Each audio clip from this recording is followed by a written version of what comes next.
Naku, sobrang ganda dito. Para ako nasa Batanes. Ang ganda ng Pilipinas. Woo!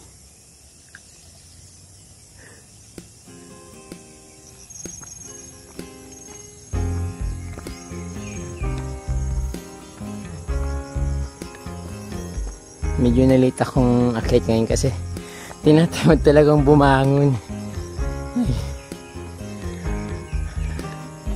Nakakapagod kasi araw-araw na lang ako naghahalaman kaya nakakapagod din.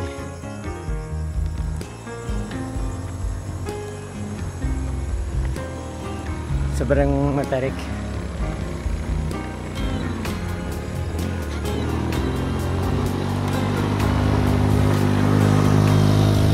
Hindi pala napakaganda ng view. Kitang-kita yung Mount Isarog. Lahat nakabundukan yata dito sa Camarines, so nakikita na dito. Sabi niya pumunta daw muna ako doon sa bandang taas para makikita ko lahat. Tamang-tama yung araw ngayon, napakaganda rin kasi perfect yung pagkasilang niya. Perfect yung sunrise kasi walang mga ulap masyado. At napakagandang panahon ngayon. So ang ganda pala dito. Daw maridig di. Dahil delikado dyan pa ay? Mayaman. Hindi pala madahom.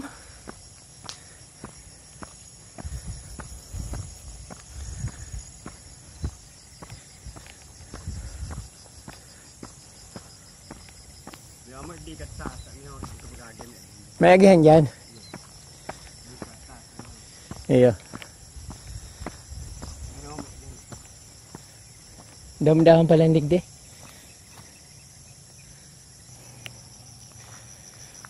Naku, sobrang ganda dito. Para ako nasa Batanes. Dito ako pumunta dumaan para makita ko yung pinaka-view. Wow. Sarap. Hindi ko pa nakikita yung pinaka-taas, sumano na ako. So, okay na kasi nandito na ako. At least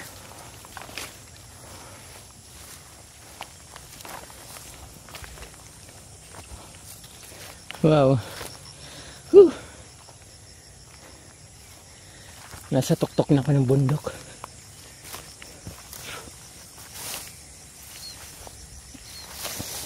Ang problema, pag uwi ko yung paa ko, kating-kating na naman ako dito kasi daming damo. Wow. Sobrang ganda dito. Kitang buong partido. Oo. Ay langgam. Kitang-kita yung Mount Isarog. Buong-buo talaga siya. Talagang nakakapawaw dito. Mas maganda yata magtayo ng bahay dito.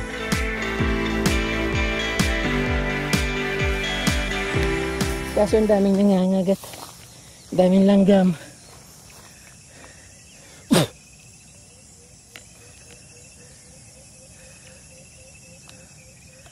Ayan o. Wow. Hindi ko alam kung anong weather dito pag gabi kasi ang taas niya. Lahat na mag-agenda dito makikita mo. Yung kagandahan ng nature. Buong buo siya.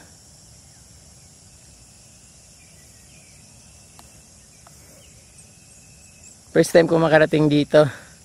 Taga rito ako pero hindi ko narating-rating lugar na ito. Napakaganda.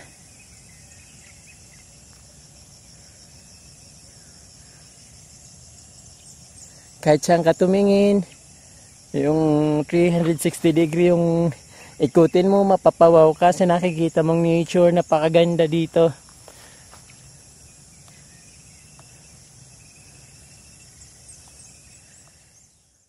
Nakakatawa dito rin dito. Parang yung view parang sa Jeepers Creepers. Pero pag tumingin ka dun sa bandang, sa malayo na. Ayun o, nakikita sa view. Lahat na yatang buong partido, part ng District 4 ng Camarines, so nakikita dito hanggang Iriga, Albay, Legazpi, Tabaco City. Napakaganda, ano bang tawag doon? Nakakapigil hiningang kagandahan ito.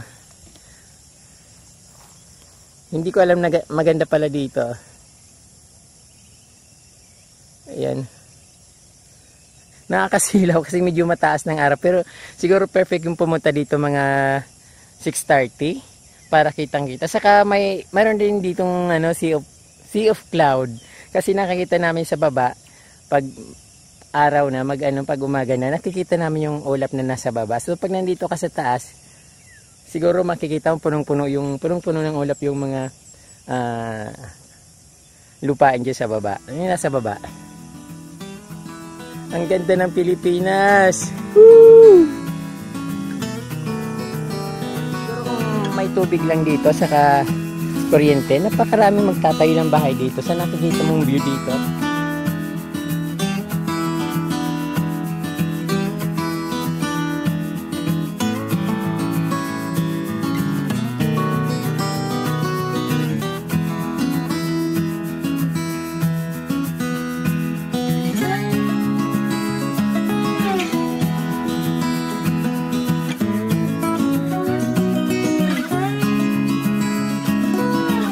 Malaking bundok dito sa Bicol, yung Mount Isarog, nakikita. Tapos bandang doon may dagat din. Doon banda, yung Pacific Ocean, or yung tinatawag ng sa Pilipinas na Lagonoy Gulf. Pero front siya ng Pacific Ocean, at dito yung kabundukan.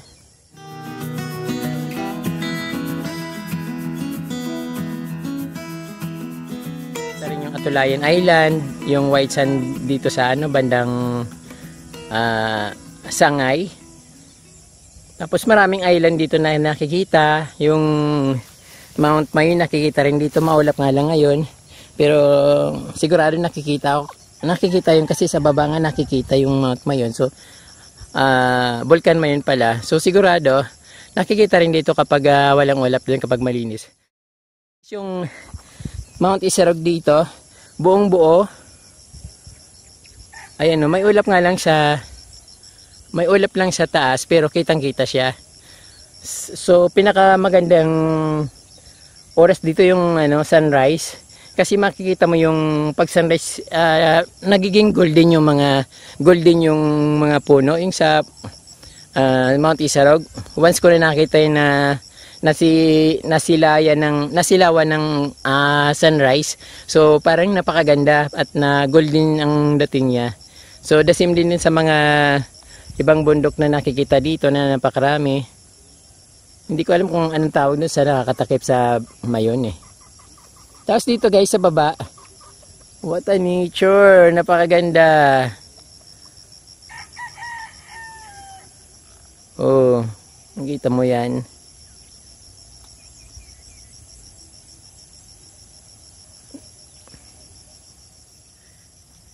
Medyo masaya na ako kasi narating ko na yung pinaka mataas dito. So hindi na nila ako makikwentuhan kung ano yung makikita dito at kung ano yung maganda dito. Napakaraming mga kabataan na pupunta dito, pero hindi naman nila sinasabi sa akin kung ano yung pinupuntahan nila dito. Yung palang view na napakagandang sikreto nilang pinupuntahan dito. Parang kang nasa Tagaytay kasi kitang-kita yung mga views.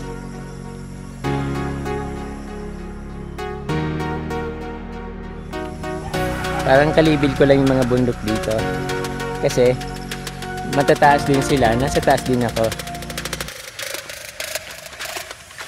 Babalik na ako, masaya akong babalik sa bahay dahil narating ko na yung pinakamagandang part dito. Although mayroon pang mas mataas na lupa papunta sa taas, mayroon pang mas mataas na kalsada papunta doon. Mayroon pa nga doon na parang overlooking na parang Malabatanis ang dating yung pagkabundok niya, pero hindi na ako pupunta. Baka delikado na doon. Pero siguro pag dumating yung kaibigan ko, na taga Manila, isasama ko doon para makita niya naman yung view dito. That time kasi pumunta na kami dito, pinabalik ko kasi may dala kami sasakyan. Sabi ko bumalik na kasi hindi familiar sa akin yung ano dito, yung taniman, yung lupain ba.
So pauwi na ako sa amin.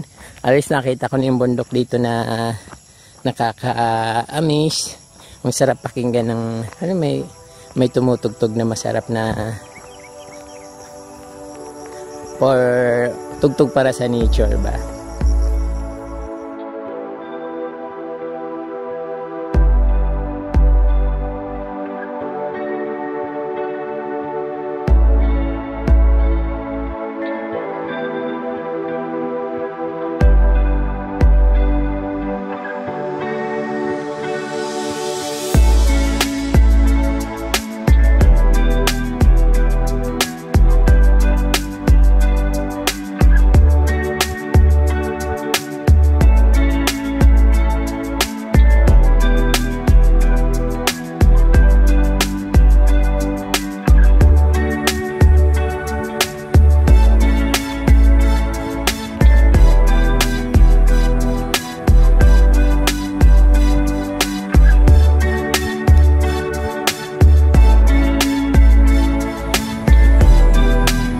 Pauwi na naman ako dito sa aking kubo.